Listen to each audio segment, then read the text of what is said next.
I think we can start. Matthias, you agree? You're nodding. Okay, good. Good morning, everybody. I think other people will join us as we're presenting, but let's keep to time. Time is something that needs to be managed along with everything else in life to keep us on track. My name is Alistair Reid. I'm Executive Director of the European Innovation European Future Innovation System Centre. Sorry, getting the name of my organization wrong to start the meeting. That's not a good start. Very happy to welcome you to this first webinar of the Future Resilience Project. Looking at, well, it's the first webinar on the call for pilots. We'll have a second one to keep the information flowing towards people who are interested in participating to the call in the coming weeks. But this first call will give us an opportunity to present some of the key aspects of the overall project, which is funded by Horizon Europe, of course. Thanks a lot to the European Commission for that funding that we've been provided with, and is looking to support enhanced resilience for different organizations, different levels in our societies, and I think it's a very topical subject. The real challenge, I think, for us all today, we've seen over the last years a whole set of crises, and I'm old enough to remember some of the crises that were back in the early 80s or 90s. So it's not we've never had a time without crisis. I think it's whether they're natural events that can occur or human induced, as we're increasingly seeing with the climate crisis.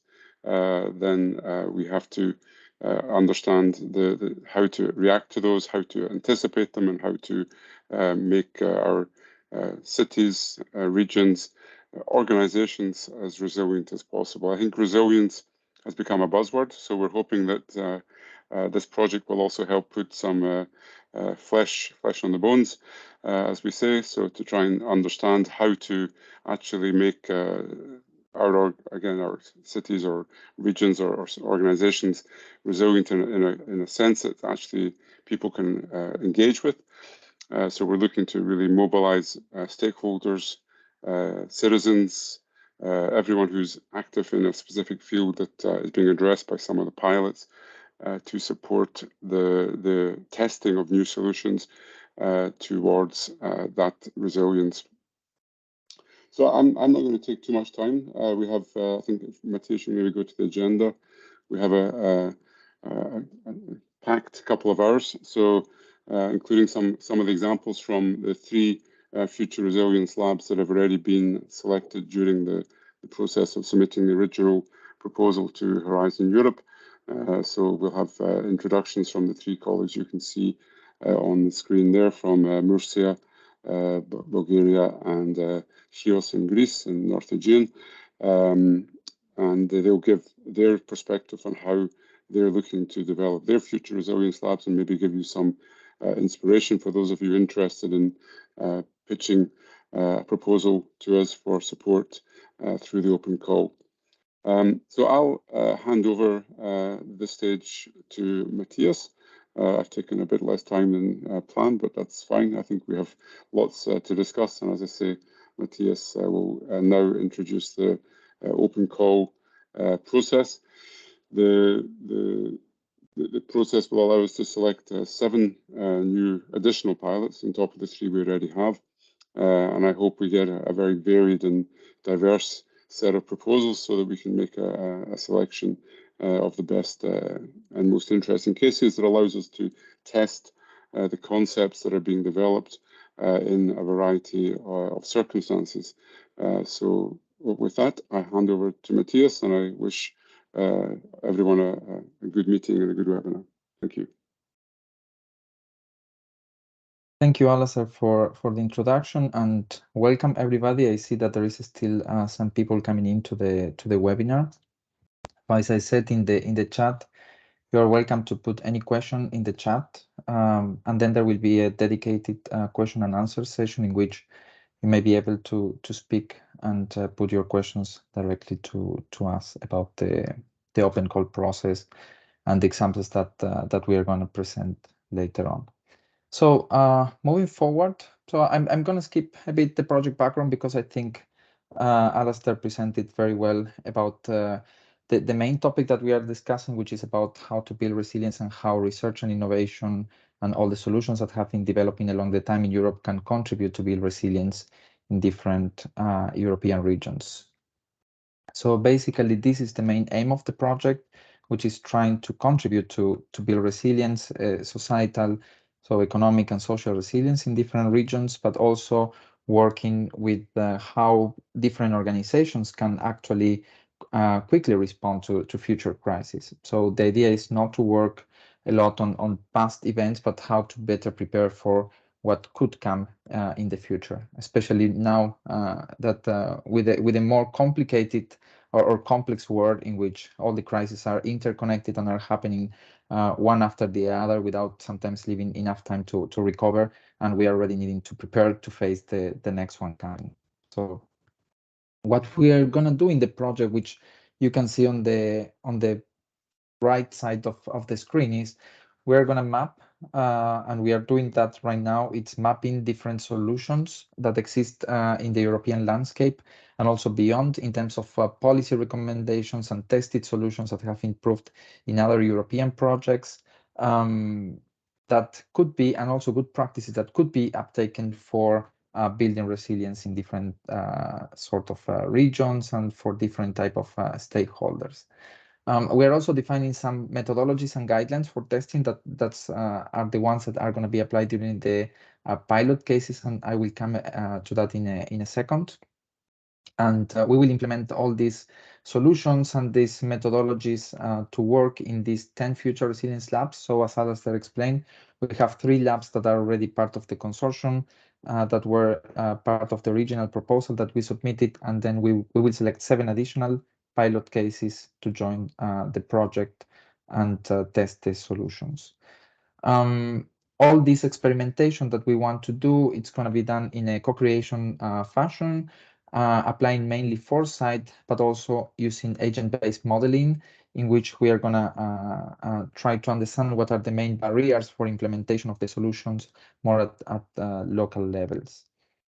Finally, the main idea is that all these solutions and the results from the pilots will be uploaded in a knowledge base, and this knowledge base will be accessible at the end of the project by everybody, in which you can actually navigate through all these solutions and have a roadmap that you can use at the end of the project to also implement it in the future.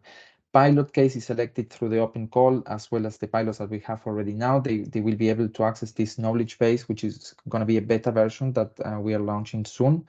So you will be already capable of accessing and understanding which are the solutions, and also contributing with novel solutions to the knowledge base.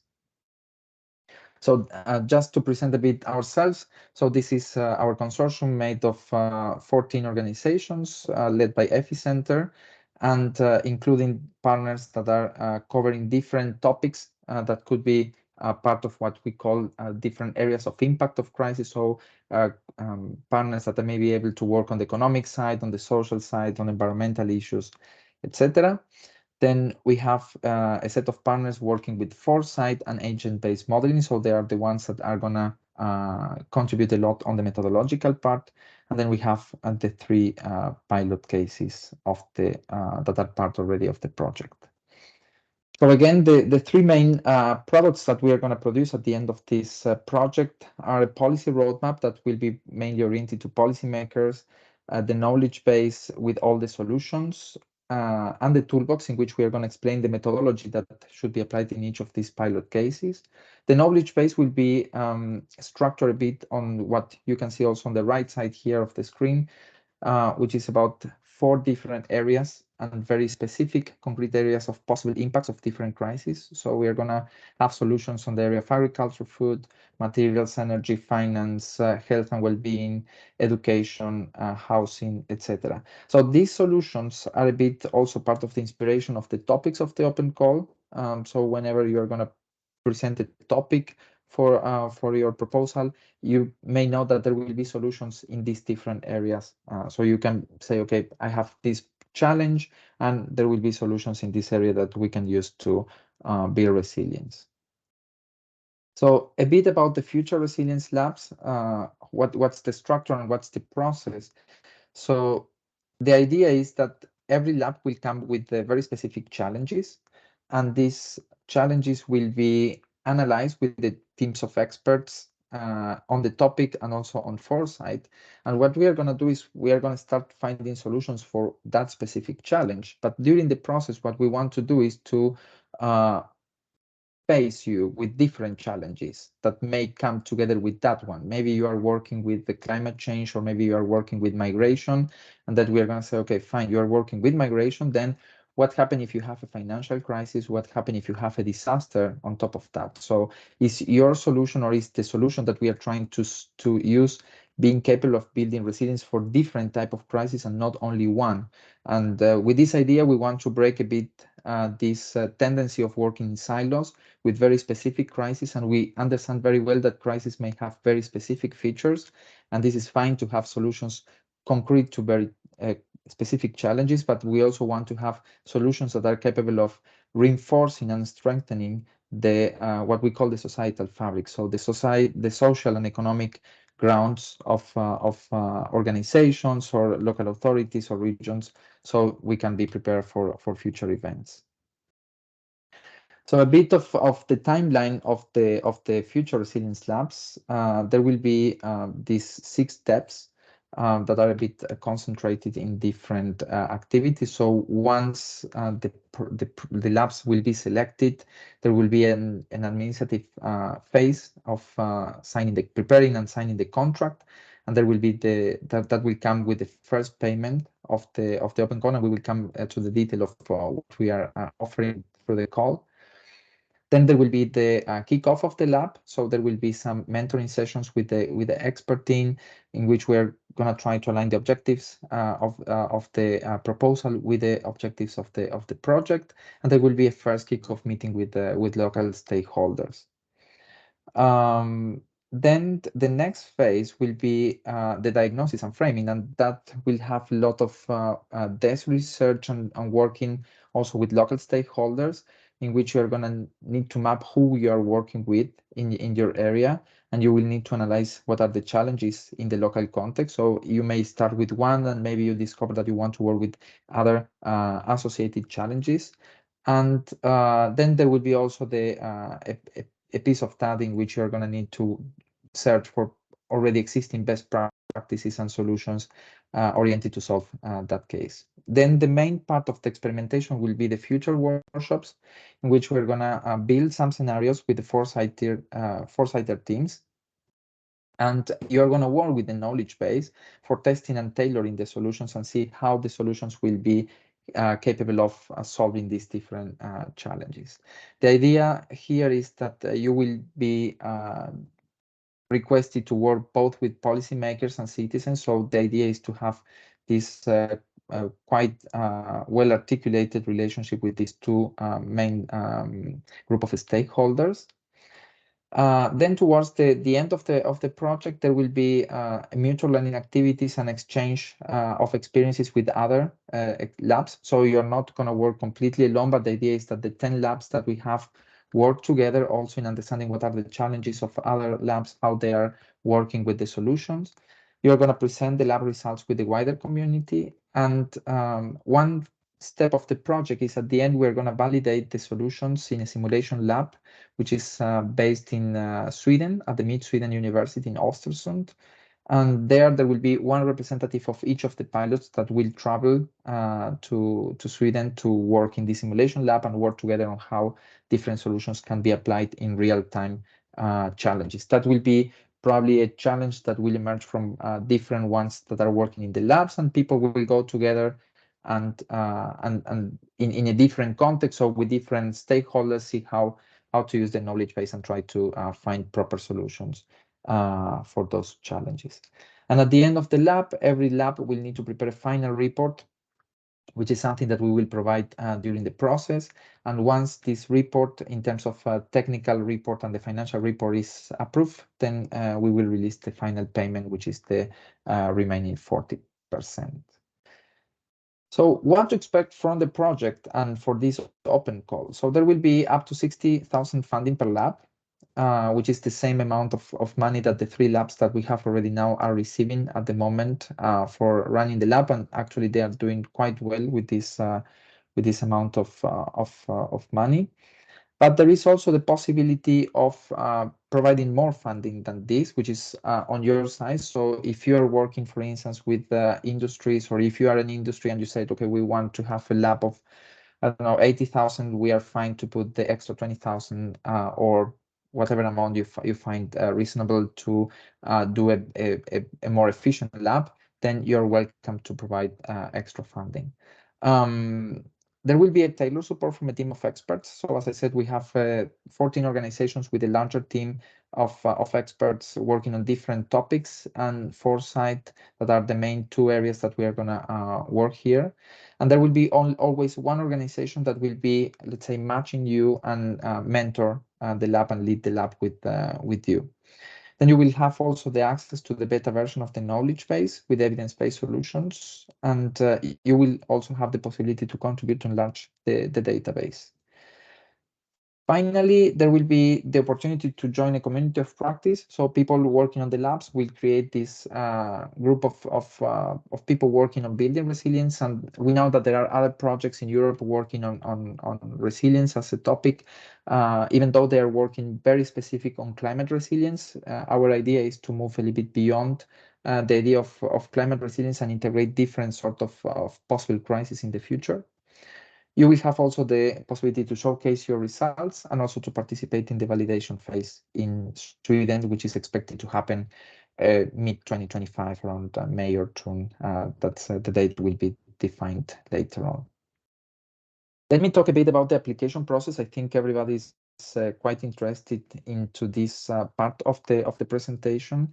So what will be the process of the application? So the deadline, first of all, and I think this is the most important, will be on 12th October 2023. We are very, very well aware that we have the summer period in front of us, and that's why we started already now the application process. So you should have enough time to prepare the application, which should be well prepared, but also we wanted also to keep it simple for everybody to avoid the burden of making a very complex application. And anyway, we're going to have very concrete criteria for evaluating the proposals, and I'm coming to that in a minute as well. So the open call has been launched on 15th of June and will be open until October. Then during October, we will have the first part of the evaluation, which will be the eligibility check. So we're going to check that all the administrative criteria are met, especially that you convey with being a legal entity and you have all the administrative sections well compiled, including the financial proposal. The second part will be the evaluation of experts. So within the consortium, we are going to set a pool of experts that will evaluate the different proposals individually and in an aggregated mode and following a very specific scheme of criteria that they will need to evaluate qualitatively and then assign points again a weight.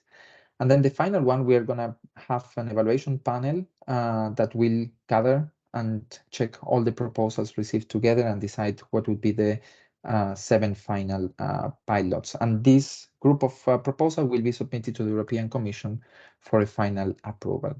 So this will be taking part between October and November. And then in January, we would like to start the contracting process and kick off of the 7 labs. So who can apply for funds? Very important here is that applicants must be legal entities. And here we are keeping it broad. It could be regional or local authorities, industries or business groups, could be civil society organizations, could be research infrastructures or public research centers, cross-border or interregional partnerships. So the most important thing is like here, you cannot apply as a natural person, let's say. So you should be a legal entity. And what we would like to emphasize here is that you should not, I mean, you can come alone, but you can also come as a joint consortium. You can bring 2 or 3 organizations together as part of a consortium that there would be the applicants. But then at the same time, you also need to evidence that you are capable of mobilizing local stakeholders. So if you are, for instance, a public research center or a university, you may be capable of mobilizing citizens or industries at local level or policymakers at local, regional, or national level. So this is very important. And you, one of the assessing criteria is that you, for instance, evidence that you you have worked, for instance, before with different stakeholders. Very important here is that there should not be any potential conflict of interest with any part of the future resilience selection process. So very specifically, there should not be any legal relationship with any of the 14 of organizations that we have mentioned before, which is part of the Future Resilience Consortium, including our affiliated entities or any person of the advisory board. You can find all this information on the website, especially who are the organizations and who is part of our advisory board, so you can check that you are not legally related to any of us. Another important part is what topics are included in the open call. So there will be here 2 slides, and I think the second one will be one that you may be willing to see, which is a better explanation about the concrete challenges. So you should come with already a challenge, as we explained before. So this could be around the areas of urban development, agriculture, mobility, health, the welfare system, industries, and others. And we prepare a list of indicative topics, but this is not an exhaustive list, and you're welcome to propose new topics that you feel that needs to be addressed to build more resilience in Europe. And we welcome applications that will work with different areas. So for instance, you want to say, maybe we want to work with some topics of urban development and mobility. So you are very much welcome to provide cross-cutting topics. So some of the questions that could help you frame your proposal and frame your challenge is, what would be a major challenge or shock to which your organization would be most vulnerable to, given the existing capacities that you have? How the challenge is interrelated with other existing problems in your city, in your region, or at national level, depending how who you are and how you apply, or even if you are an organization, but maybe your organization is also embedded into more local, regional, or national challenges. Another question is which solutions have been already implemented that contribute to mitigate the impact, and what can be changed in order to be better prepared for future crises. So there, for instance, it's important that you start also to understand what have happened in the past. So maybe there was another crisis.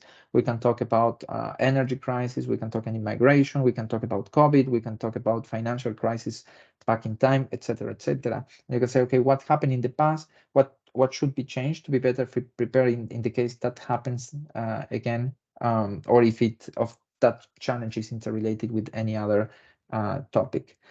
And maybe it's important that you explore what are the gaps that should be addressed to build resilience, especially how to strengthen the absorptive and transformative capacities based on that challenge. So some of the topics, as I said, you have all this list in the open call text. So we have different topics, and we have mentioned some challenges, so you can have an idea of what we are looking for. But again, this is not exhaustive, and you can go beyond this list. And you can see in a few minutes, we are going to present 3 pilot cases, and then you can understand how they are framing the different topics. So you will have here the full list. I'm not going to go to read it, but you will have these slides available after all. And again, you have the full open call text available in our website. The application form, indeed, there will be divided in 3 parts, and these 3 parts are associated with the evaluation criteria that we have. So the first part is about the excellence. So you will have an introductory part in which you need to make an abstract and present the organization, like the list of organization. But this is just a summary of the proposal. But the ones that will be assessed are the excellence, in which you will be requested to describe the problem. Again, trying to solve the questions, which are the main challenges and how the problem can evolve in the future. So you need to understand possible uncertainties that may emerge in the future from your challenge. Then you will, of course, need to assess the objectives that you want to have in your pilot, but also explain a bit what are your expectations in terms of sustainability after the lab will end.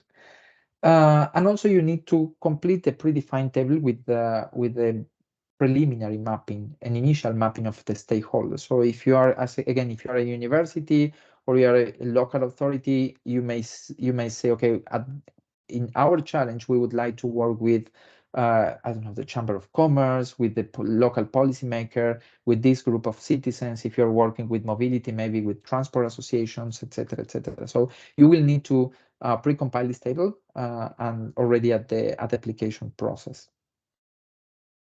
The second criteria is about the team. So you will need to propose a team that will work in this lab. So you will need to define what will be the role in the project and what will be the specific responsibilities. You will need to include a short biography of the people, and we are not asking at the proposal stage, but maybe we will request it for just verification afterwards, a CV. For now, a short biography and eventually a link to a LinkedIn or any other profile in which we can see your bio. It's completely fine at this stage. And you will also need to provide the description of any previous collaborations with other partners of the project. So in case you are coming as a joint consortium, maybe you can say you have collaborated in the past. But also the description of the collaborations is important to see, okay, you have already collaborated with policymakers, with citizens in the past. So how you have dealt with these collaborations, it's important that you can provide it. You are also welcome to provide any supporting documents like a memorandum of understanding or any collaboration document that you want to submit. This is not requested, but if you do, that's completely fine. Please just don't provide an application with the 200 pages of documents justifying the collaboration, because that's going to take a lot of time to go through them. The third criteria is about feasibility and implementation. So even though we have this common structure that will be followed in all pilot cases, and you will see in the examples that we propose today that they are quite similar, but they are a bit different as well. So they have very particular activities and tasks. So you can deviate a little bit in terms of proposing something very specific, and especially you need to explain how you're gonna achieve the results. So you can explain what would be your milestones and how you're gonna reach the objectives. And you are needed also to provide a Gantt chart or any similar graphic in which we can see the process of the lab. Finally, part of the feasibility criteria is the financial proposal that you will need to do. So you can get up to 60,000. You can request less, you can request more. If you request less, that will depend again on your justification. And if you request more, then you will need to explain where the other fundings will be coming from. And then, of course, you will receive only up to 16 from the project. A bit of explanation how to compile this table. So you will have a list of partners. In case you are a single partner, then you can delete the other rows. If not, you can just keep the necessary rows for the different partners. In terms of personnel cost, this 60,000 is like, why are they here? So it's a bit to provide personal cost for the desk research, for engagement with lab stakeholders, for time that you will need to organize the 3 workshops. And just to have an idea, 2 workshops will be in situ, so physically, and 1 will be online. The 2 physically, we will provide you with some support in terms of what is needed, number of people. Usually we won't expect workshops of more than 30 or 50 people. If in your place you think you can mobilize more, then you better dedicate more resources to that organization of that workshop. Then you will need to consider that there will be some time for participating in the project activities like the mutual learning activities or the results webinars. And then you will need, of course, the time needed for preparing the final report. Then direct cost that should not exceed the 15% of the total grant. There will be the organization of the workshops, including the venue and the coffee breaks, in case you organize something that will include a coffee break or any catering. So if you are a university and you can provide, for instance, a room for free, or if you are a local authority or regional authority and you have these common rooms or areas that may be offered like in-kind contributions, then you can put them as in-kind contributions and not part of the requested funds. And then you will need to also consider the travel costs for one person to participate in the validation phase in Sweden.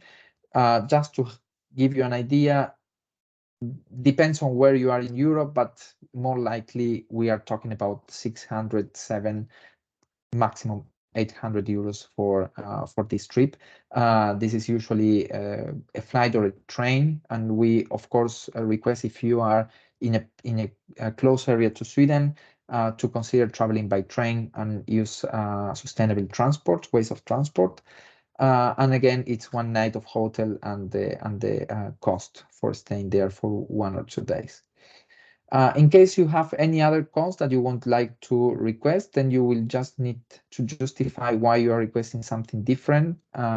Maybe because you are proposing any new activity and you will need this other cost. And you need to explain how these expenses will really contribute to reach the objectives of the pilot case. And of course, you have a line of overheads in case your organization needs to apply an overhead. But again, the total should not exceed the 60,000. So again, just to summarize a bit, we're going to evaluate the proposal. So based on this application form, we have the evaluation criteria, and the 3 parts are weighted differently. So the excellence will be 50%, the expertise of the proposed team will be at 20% of the proposal, and the feasibility and implementation is the 30%. And here you have on the right side the elements that we are going to evaluate, which is about the coherence of objectives, the alignments of the topic with the thematic priorities that we have set up, the sectoral focus and the cross-cutting nature of the proposal. It's important that the lab that you are proposing is also relevant for the society, but also considering the gender, cultural diversity, and environmental issues in the background. It's important that you evidence that you can mobilize stakeholders, especially citizens in your region, because this is not something that we would like to keep it just at organizational level, but we really want to engage with the communities as main users of the of the process of building resilience at the place. And again, also the sustainability approach of the process of what's going to happen after the lab. In terms of the expertise of the proposed team, we're going to evaluate the previous experience working in co-creation activities or any participative methodologies. In case you are completely new to this area, you can justify that and we will assess against that. It's not going to take completely the points if you never work with that, but it's going to add some extra points if you have some experience. And again, the relevance, so the background of the people that will be allocated to the lab. In terms of the feasibility, we will check on the management strategy that you propose, the availability of resources, in terms of the personnel that you are presenting, the facilities, the networks. Again, here will be also the budget evaluated, and the realistic time frame and the description of the implementation. So this will be the evaluation criteria that we will use for the proposals. So before moving forward, we are well in time. So I don't know if there is any question already. Okay, I see some questions here on the chat. So, but if you have any other question, you can also raise your hands and we can give you the word. So I will start reading. Roberto Serrano says, so the testing phase involves concrete actions like working with local governments to test a specific solution to the heat island problems in the case of Murcia. Yes, exactly. So that's going to happen in all the workshops. So there will be a challenge and we're going to use the different. So first we're going to build some scenarios how the challenge will evolve. And then from there, we are going to use the knowledge base with the solutions to try to see how to address that problem. There will be multiple solutions, and in case there is not a solution, the idea is to work together to provide a solution to that topic. There may be some oversight. I mean, we are going through a very strict mapping of the solutions on European projects and best practices right now, but we are humans, so we are not using artificial intelligence for this. So there could be some missing and some gaps. So the idea is if there is something missing, we will mobilize the team to find new solutions on the different areas. Gregorio Cañabate says, shall the topic need to be very concrete or can address 2 or 3 topics at the same time? Could be either concrete or cross-cutting topics with 2 or 3. That's completely fine. And you will see one of the case studies that they are working with 3 topics, and they are actually interrelated. Lola Eleyalde, I'm sorry if I'm not pronouncing well the names. What's the relationship between scenarios and solutions? Scenarios have a long-term future view and solutions have a much more concrete short-term view. Well, the idea is, I'm not an expert on foresight myself, so just to explain, the scenarios will be to see how the challenge will evolve and provide 3 to 4 possible scenarios in the future. And those scenarios will be based also on other factors that you will evaluate together with the expert teams, and they may combine also with other challenges that you want to work with. The solutions that we are going to prepare here is not a very concrete solution that it's going to address one problem, but that could be solutions that will help to build resilience in the long term. So we are not going to say, we are not going to probably find the solution saying, okay, we need to get, I don't know, fire workers to spend the fire, but actually how to make all the society, the business industries, the industries, the local governments be ready in case there will be a fire in the future. So this is for you to understand that we are not working for response concrete solutions, but we're working with solutions that are going to help you to prepare and build resilience in the long term. So actually, yeah, it's more a medium-term view with the solutions, and the scenarios are a bit on the long term, but the scenario should be a bit mobilizing the way of thinking what could be the solutions that we will need to prepare for these long-term futures. I hope I'm solving a bit these questions. And I don't know if there is any other question.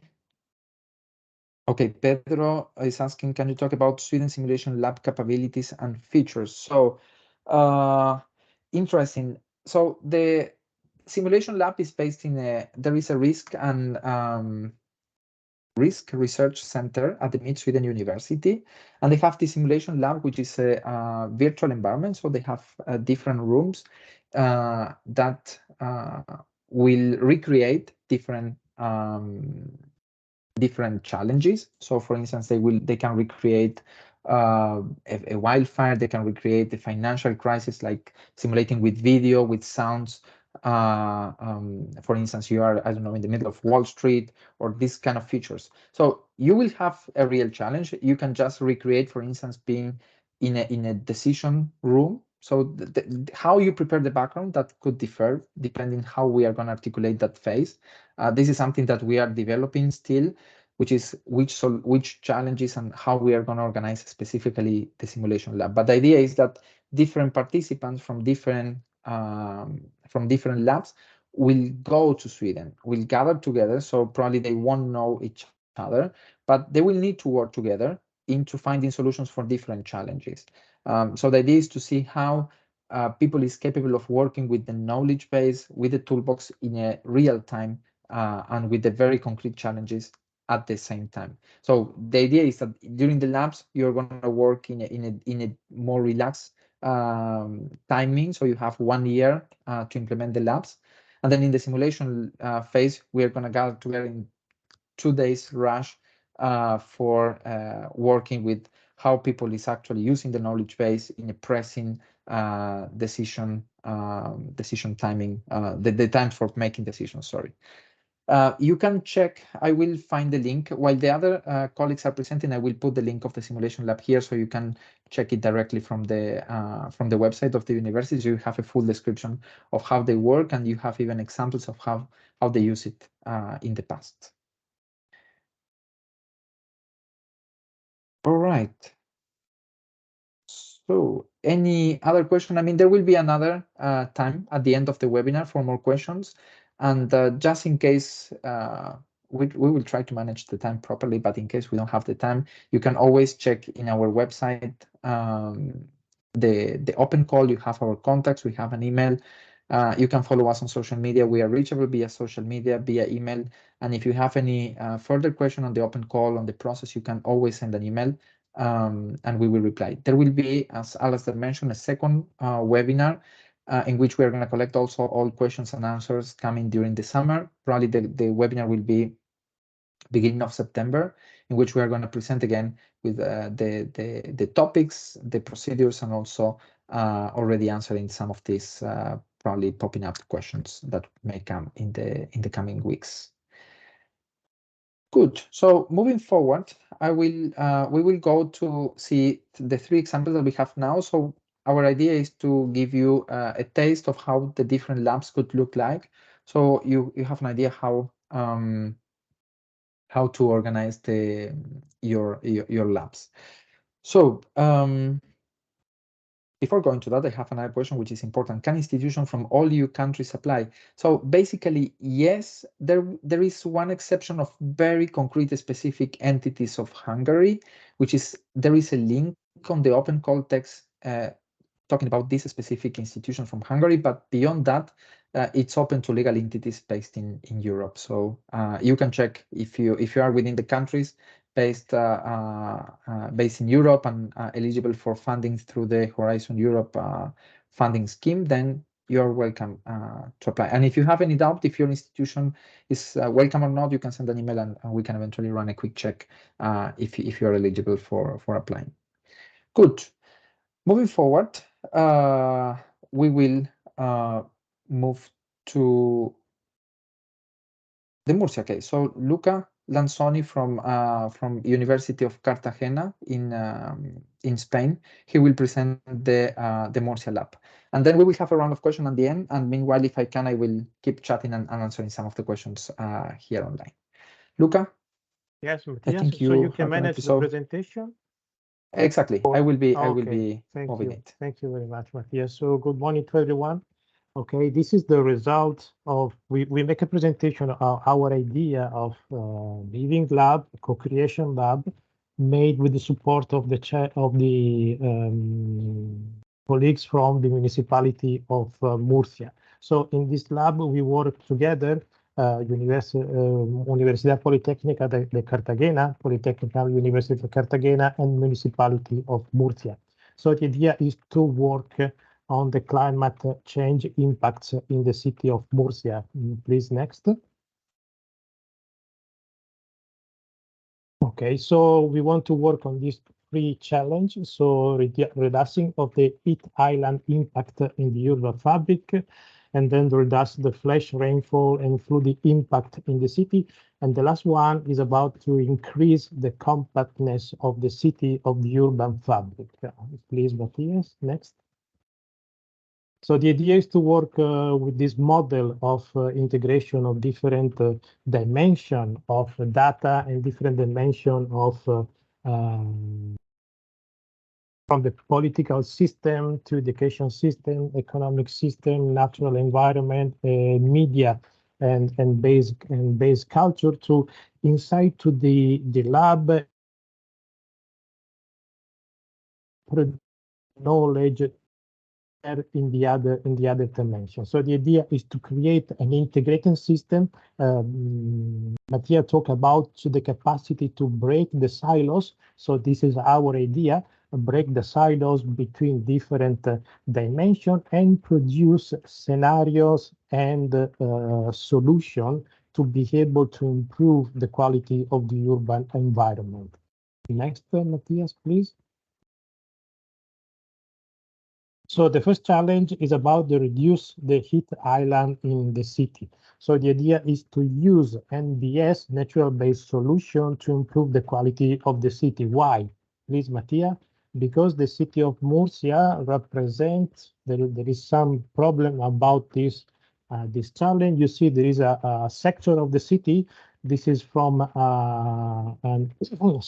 this is from an investigation, okay, made in the city that represent a lot of disadvantaged area where it's possible to put in evidence that there is a higher temperature in the urban fabric for different reasons. So we don't have tree, there is a lot of concrete surface, the urban fabric is not appropriate. So this is the first challenge, and we want to work with the lab to find possible solution to solve this problem. Next, please, Mattia. The second point is about the flash rainfall and flooding impact. So due to the quality of the urban fabric, not only in Murcia, but also in many other cities, the urban fabric is not appropriated to give solution to the flash rainfall and flood impact. Please, Matthias, there is some picture here to some events in Murcia in May 2023 and September 2022. So this is the real problem that we want to include in our lab and find possible concrete solution to reduce this impact on the urban fabric of the city. And the last one, please, Mattia, is about the compactness of the city. So we want to taste, if it's possible, use a different model in the urban planning. For example, use a chrono-urbanism model that concern the capacity to move inside to the city with a sustainable system, but also able to find service and for the citizen. Please, Matthias, next. This is an example. In Murcia now, there is the development, the city of Murcia now are in the phase of the implementation of the mobility plan, the picture, the map on the right side, but also we want to taste the capacity to map different service and different activities inside to the urban fabric to be able for the people of Murcia or other districts to moving in a sustainable way and also find the solution. So the map on the left side, sorry, are from the city of Barcelona about the mapping and the accessibility of the proximity potential based on pedestrian travel time. So in the lab, the idea is to work on the mobility, but also work on the capacity to install new service in the neighborhood, in the district, to facilitate the life of the people. Please, next, Matthias. So to do this, we identify two pilot areas, Vista Alegre district and Espinardo district in Murcia. And we have associated for each of these districts the challenge. So the first is about the heat island impact. In the map is the district on the right, and then Espinardo is the district on the left, and we will work on the flash flooding events and compact city together. Next, please, Mattia. Okay, so this is our idea of agenda, of calendar for the Murcia Lab. The idea is to start in September, October 23 and finish in January 24 for the first challenge, and then April and November 24 for the second challenge. So we have established 5 steps in the lab. The first is understand the problem, then community mapping, then foresight workshop, hackathon, and policy workshop. Please, next, Matthias.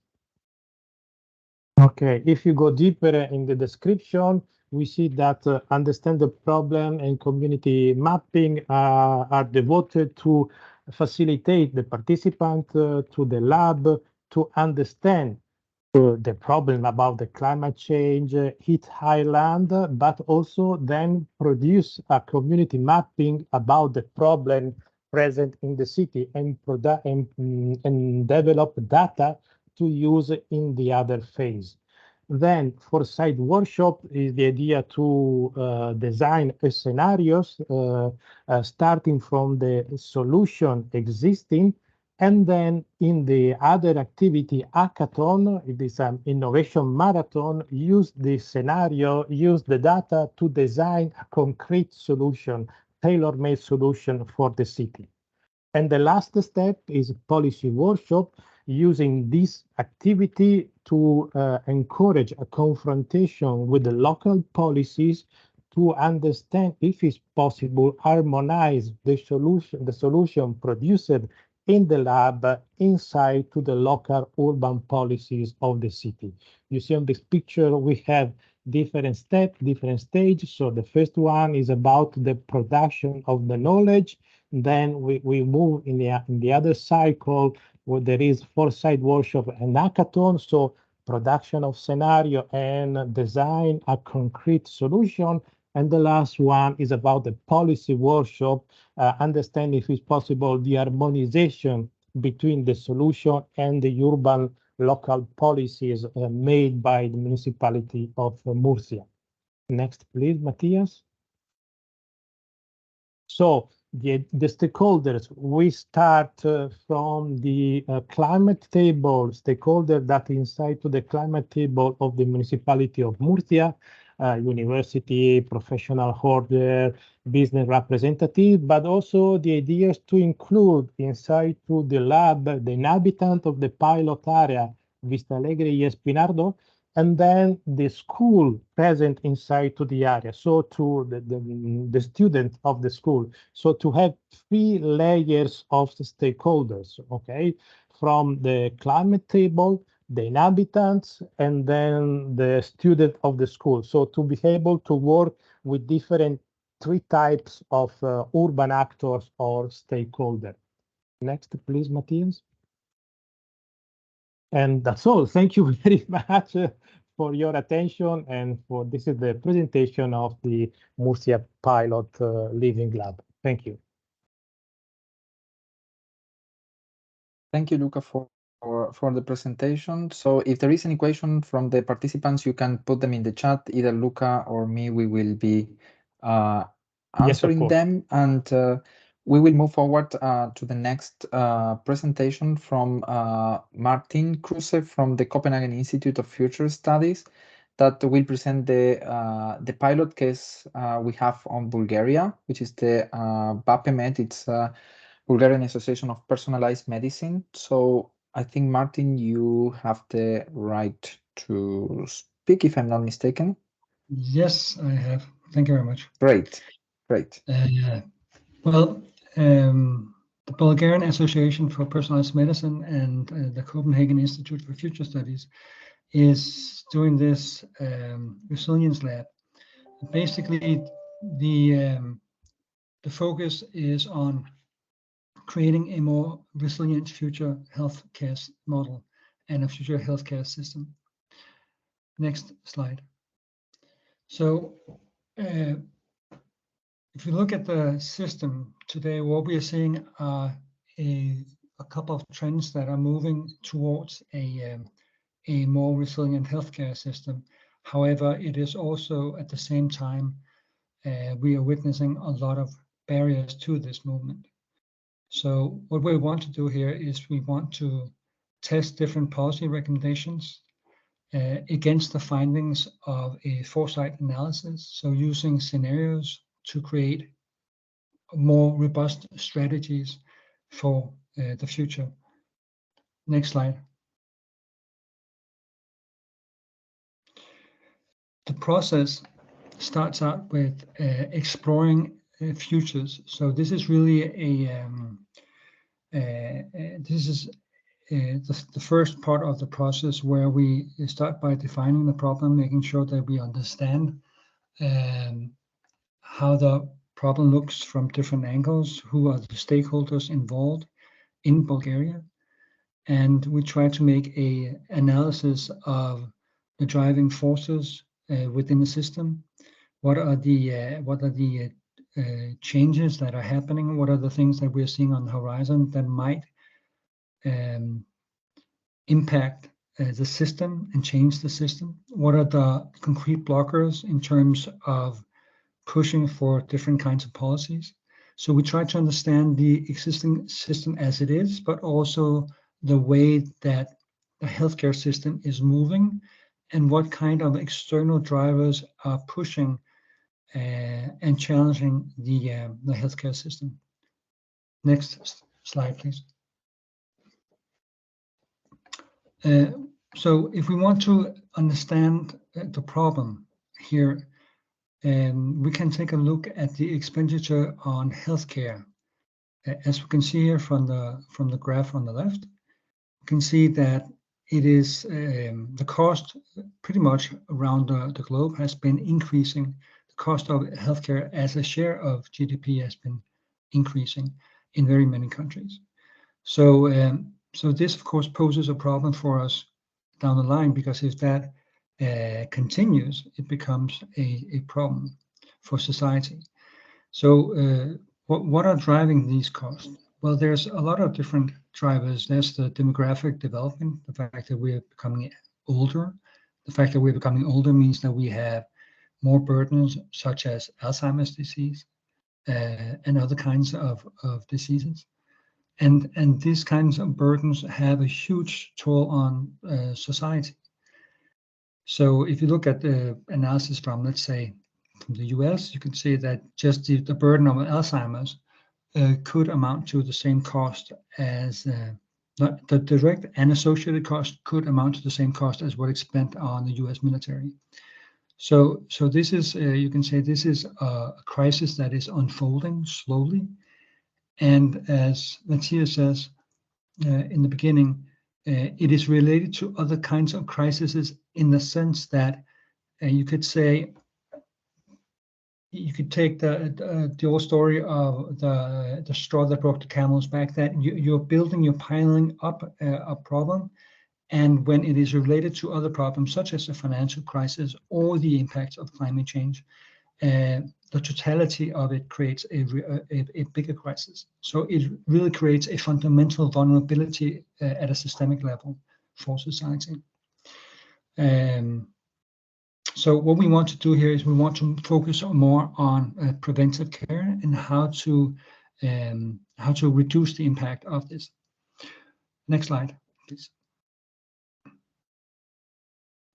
So first we have defined the problem, and we will try to understand the stakeholders, and then we move into actually creating the scenario. So how do these different factors project in the future?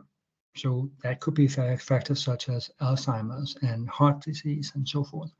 So how does that look? What kind of scenarios unfold?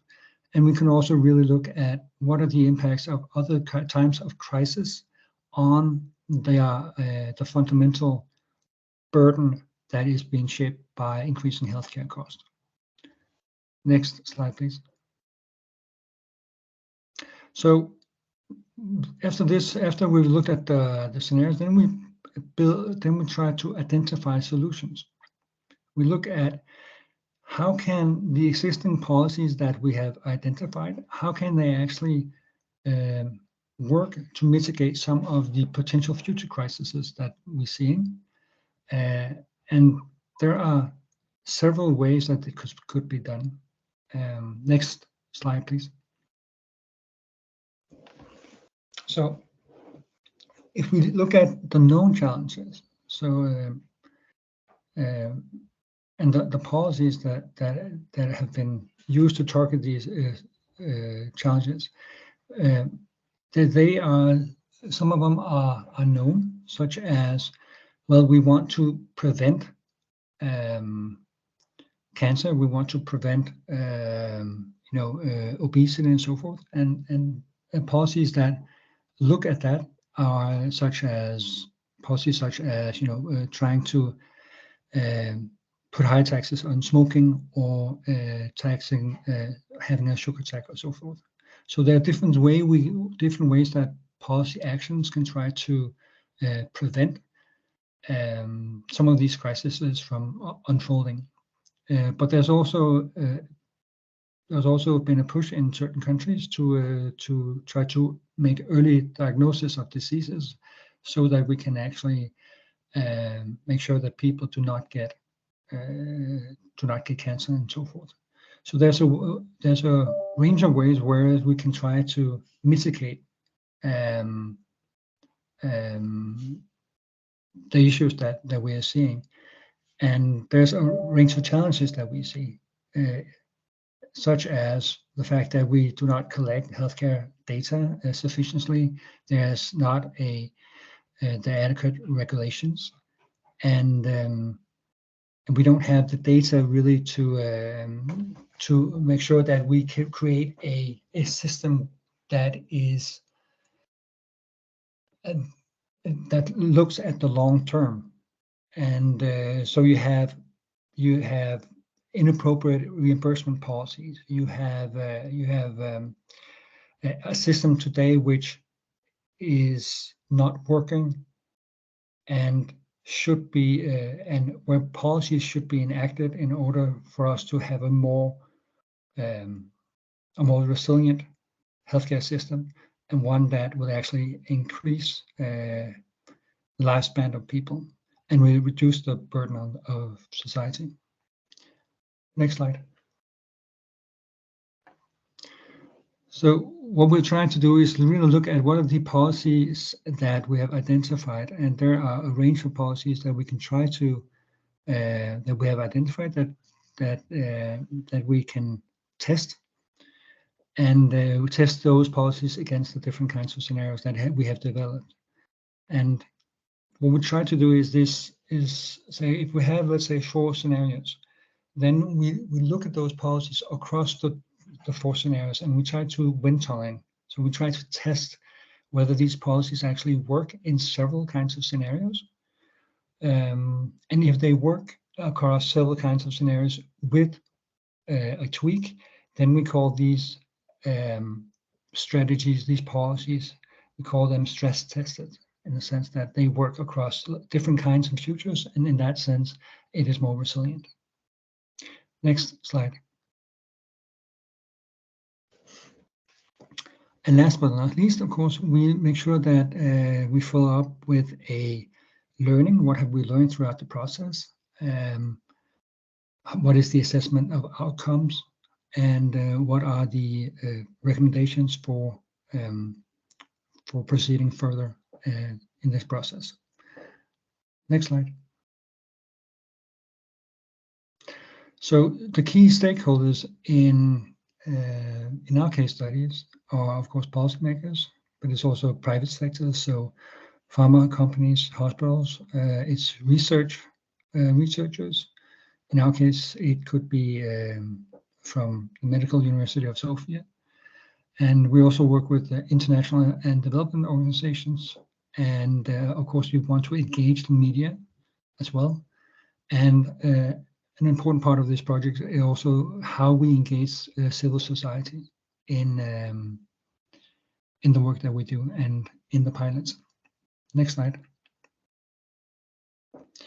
Our way of engaging through different channels is we try to involve national and international organizations, and we try to collaborate with different kinds of organizations, such as civil society and non-governmental organizations, and inform stakeholders, including the general public, through our social media and various media, through various media channels.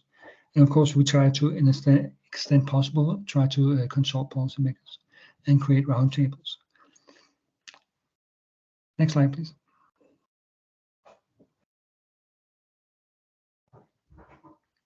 Good. That's all for me. Thank you, Martin. We have one more presentation, actually, from the 3rd case, which is Kios. I got Electra is presenting. I think, Electra, you You should be able to unmute yourself. I'm loading the presentation. Just give me a second, please. Great, thank you. And sorry for the last minute change, but it was also unexpected for me, to be honest. There is something like a medical situation in regards to Professor Psicharis. So I will probably keep it shorter than the professor. I'm pretty sure that he was a much more suitable to make this presentation, as he has the scientific coordination of this. But certainly, I will give you a very good overview of how we are planning to implement the case study. So can I start? Yeah. Okay. So as you see, okay, here's had was greatly affected by the migration crisis a few years ago. So our lab is on the impact of migration crisis on resilience to climate change in island environments. But alongside with the migration crisis, there are other identified crises in the island, and we might be able to tackle this crisis as well. So if we move further, the next slide. I would like to introduce you a few key features and some main challenges of the island. This information are also available in the website of the project. So Chios is the fifth larger island in Greece, and along with some smaller islands as Psara, Dipsara, Inus, and of course Chios, they constitute the regional units of the North Aegean region.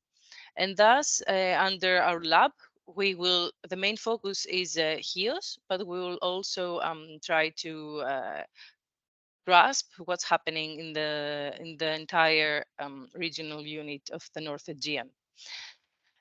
Some of HEOS, let's say, island landscape has very specific demographic, economic, political, and social characteristics. And it is very interesting as multiple crises overlap. And of course, they have an impact in the local communities. As I mentioned before, it's migration, is the economical and political crisis in Greece, the environmental crisis, etc. Chios is a rich natural and built environment, and it has a long tradition in agricultural products, and one of them is the Chios mastic, that is a very well-known and worldwide product that has made this small island of the Aegean well-known. And in addition, it has some olive oil, some figs, wine, and citrus fruits. And also it has tradition in shipping and ship owning. One of the main one of the main sectors that has an influence in and affects Hio's economy is the tourist sector. As Chios has wonderful beaches and also some monuments that is well known to for the interest of tourists. Some of the main challenges now, where is a little bit more attached to our project, is the migration refugee crisis that initiated 2015. And still these islands of this part of Aegean has are still being affected by migration, because Chios is near to the Turkish borders. And this led to the humanitarian crisis. It was it was a subsequent event after the socioeconomic crisis in Greece. So, as you understand, in the current environmental crisis, they all together combined into a 15 years of crisis whatsoever. So, with our lab, if we move to our next slide, with the Future Resilience Lab, we will try to respond to these crises that have currently merged, and also identify some action points, some policies, and of course prepare the municipalities and the stakeholders in order to address future challenges that may occur. That's why we'll, of course, we'll make Chios more resilient and the rest of the islands. And as I mentioned before, apart from the migration per se, we will engage some more other multiple areas for action, including social protection, community engagements, health provision, schooling, financial considerations, and budgeting, that they are all somehow linked to the general concept of resilience. The stakeholders that we will involve, and we can move to the next slide.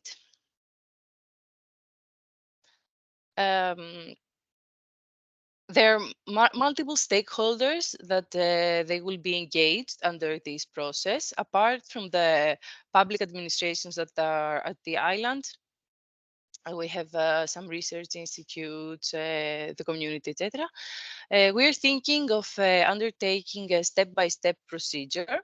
This means that we will create a relationship with our stakeholders. We will co-design some aspects of the workshop of this pilot lab that we will create. Because we believe that the stakeholders, the added value of the participation of the stakeholders is to actually value their opinion in order to have an actual and true impact for the project. Apart from the major stakeholders that I have in the next slide, but wait, we will also engage citizens, because citizens, without the citizens, we don't think that there's going to be an actual impact. We have to collaborate with them. So in order to collect views from the general public, we're thinking of making something like a platform where people will be able to discuss and share opinions, etc. But maybe we will think some more direct means that is easier for citizens to participate, maybe a Facebook site, for example. And the stakeholders engagement will happen through implementation of focus group discussions, interviews, half-day conference. It's going to be probably the introductory part of our workshops, and some more research activities, the desk research, which includes mostly the analysis of secondary resources. In the next slide, we have identified some major stakeholders. We tried to map them. Yeah, it's okay. We tried to map them in order to have like a initial point and a guideline of who would like to be involved. We identified some stakeholders that come from the European, national, regional, and local level, from the pilot sector, the media, the research organization, some international organizations, and of course the civil society organizations that they are either networks that they exist in Chios Island, or NGOs that they have a broader activity in the country, but a specific tasks in the island. So they will be also invited to participate either in the lab or in general to the project activities. And in fact, with the University of Aegean, we have already an established relationship since a few months ago, 1.5 months ago. We hold a conference where also showcased the intentions and the next steps of our project and what we're intending to do in Chios Island. And if you move forward, I think, yeah, it's the last slide. So currently what we're doing, We're trying to, we have already formulated the core team, and we are working on the lab, how it will be presented in HEOS. We are organizing the actual implementation of the pilots, the administration and organization general of the pilots. We are dealing with the webinar and the open call for pilots at this period. And from September onwards, we're planning after the evaluation of the participants of the pilots to actually implement them. And then at a later stage to prepare this pilot report. So that's for HEOS. As I said, mostly we'll follow the process of the rest of the labs, and we will definitely focus on migration, and we'll add to the environment, the environmental crisis as well.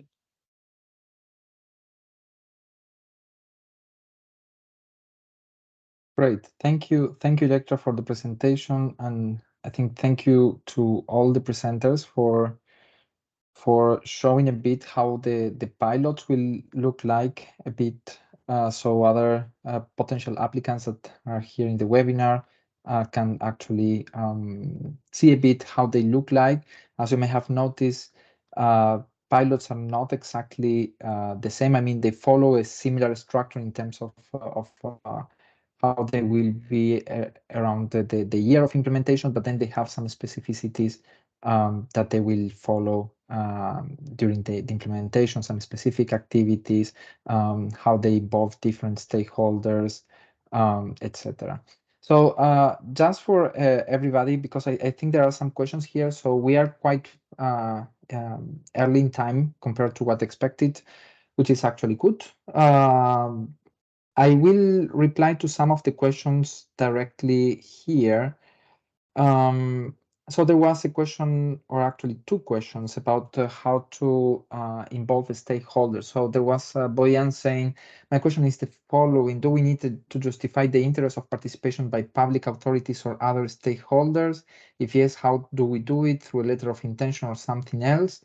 And then Maite is asking if the stakeholders could be included as participants or as external collaborators. So I will just explain briefly and answer these two questions. So you can decide, for instance, I don't know what's your background organization, but if you are, for instance, a research center or a university, you can say, we come already with the municipality, or we come with an NGO, or we come with a business or with an industry at local level or at regional level or at national level. That depends how you want to approach the pilot.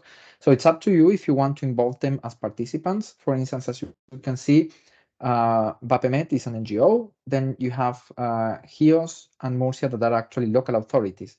So they have already established relationships with the current lead of the project. And for you to understand, we will put somebody on your side that will support you and mentor you during all the pilot case, so at least you will have a similar sort of support for your organization. How to justify? You can, if you want to provide like a memorandum of understanding or a letter or intent, that's completely fine. But just to give you an example, Kios just presented a very full list of stakeholders. Each of the pilots that we have now, they already did it. And they didn't have a letter of intent with with all of the, let's say, the stakeholders, but they have already established collaborations before. They have worked previously in a project, or they are currently working on different sort of activities. Maybe another, if you're in a university, maybe one faculty is working, another faculty is already working. So there is an established collaboration. So you can justify by saying already, mentioning we have worked previously in this project or in that project, or you can create a letter of intent. The idea is that you need to show somehow that you are capable of mobilizing at least part of the stakeholders. In terms of, okay, I think this question about the funding was already replied by Luca. Maite is also asking how many people are expected to participate in the pilot. I mean, that depends. Participation is always a tricky question. You can get organize a workshop and then you get 20, 30 people. You may get 50. You can get really a lot of people in a workshop with citizens organizations. So you will need to scope a bit how you plan to organize the workshops. Are you going to really do them, let's say, maybe one workshop is completely open, some other workshops will be more with policymakers and key reference for institutions at your local or regional level.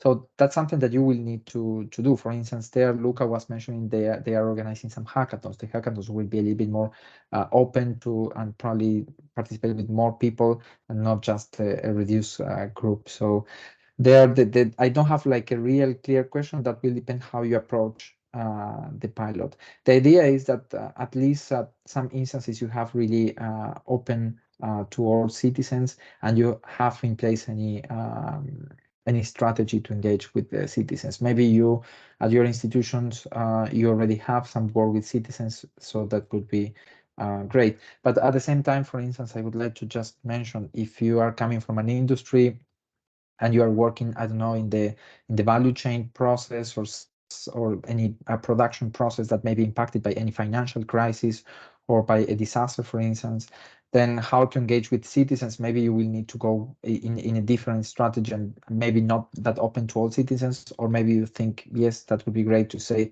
okay, we position ourselves in part of the value chain and then we work with these specific groups. So again, here we give a bit of freedom on how you approach the engaging part with the citizens and other stakeholders. In terms, okay, I think, yeah, the one about the budget, I think it's important here to know that with this 60,000, you can really do many things, but also you can get some extra support. As I said, if you're working with local authorities or with universities, sometimes the venue is already covered by your own institution, so you don't need to, I don't know, go and rent for the venue. And maybe some other activities you can actually get some extra support, and this support can be added as in-kind contribution from some of the if you are a single applicant, you can say, okay, we do it, or you can maybe join, make a consortium with some other organizations and actually ask them for some in-kind contribution of this for this.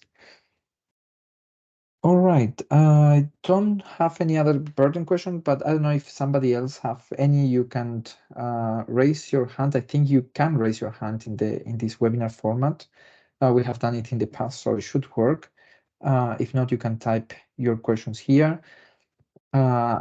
Maybe one thing, this webinar is being recorded and you will, I mean, it will be uploaded in our YouTube channel. So if you know that somebody else wants to apply and didn't make it to the webinar, or if you're working with some other organization that may be interested to understand how the pilots work, you can invite them then to follow the webinar on YouTube. So if you have again any question, you are free to contact us via email or via our social networks. I think you have on the screen, yeah, this is our website, and then you have our email, contact@futuresilience.eu, and you can follow us on Twitter or LinkedIn, and you can contact us via messages in any of these two social media networks. If there is no other question, then I will wrap up here, and I will invite you to, of course, to apply for funding. If you have any question, please just feel free to drop a message to us. Boyan is asking if there will be another coming webinar. Yes, we plan to do another one eventually in September, because now during summer period is a bit more complicated. People is on holiday, so it could be great that we do it when they are back. So probably beginning of September. We are gonna disseminate it through our social media channels, so you can just stay tuned to us and you will get all the necessary information. Good. Saying that, I have to say thank you, everybody. Have a good day and rest of the week, and we hope to get many applications for the pilots, and hope you will be part of the project in the coming month. Right, have a good day. Bye bye.